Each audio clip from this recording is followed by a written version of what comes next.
And there's yet another tactic oil companies use to keep prices high, says Tim Hamilton. The industry limits supply domestically by exporting it overseas. They first limited our refinery capacity so we can't make any more if we need it. Then they take and they pick up our product and they export it to Chile, Mexico, all over the world. And they sell it for less than what they sell for here. Last year, the Orange County Register published a startling story. 3 tankers carrying 17 million gallons of gasoline had sailed out of San Francisco Bay that February on their way to Guatemala, El Salvador, and Canada. A Chevron Texaco spokesperson told the newspaper, "On occasion, we have the ability to make more gasoline than we need to supply our customers. We then sell that gasoline that isn't needed for our own system." But at the time, according to the newspaper, California's oil refiners were reporting a fuel shortage, and gasoline prices had jumped 40 cents since the new year. If you take 2% of your supply and you haul it off to some foreign land and dump it at less than you're selling for here, and the 98% that remains behind goes up at the pump, man, that is a ton of money. And they've done it year after year after year. More than 45 million barrels of gasoline were shipped abroad last year. That's almost 2 billion gallons. Those exports are so small compared to our total demand that they're meaningless anyway. But most of it is product that is considered more of a waste product than actually something that could be used. I want to be clear. Are you saying that nothing that is exported can be used domestically? No, I'm not saying that nothing can be used, but most of it, at least a majority of it, cannot be used in the United States.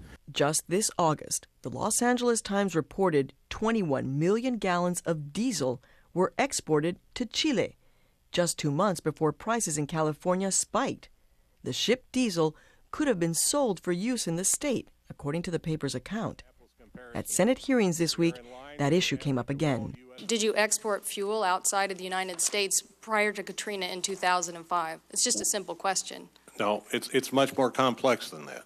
Oil executives were called to Washington to explain why consumers are hurting while big oil companies are awash in cash. The polls show that our people have a growing suspicion that the oil companies are taking unfair advantage of the current market conditions to line their coffers with excess profits. As we heard earlier, the industry says it needs more help in order to build more refineries, subsidies, less restrictive environmental laws.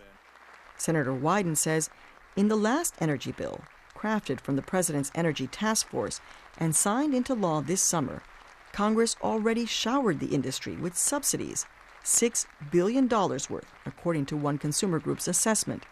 What Wyden believes is needed now is stricter government oversight.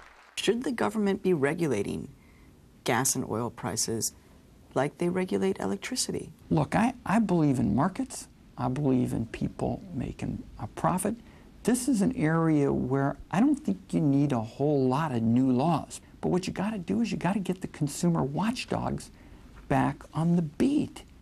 At the Federal Trade Commission, the Department of Energy, at the Justice Department, they've essentially been AWOL. They've got no presence at all as watchdogs, as people trying to step in when a company acts in a way that's out of bounds.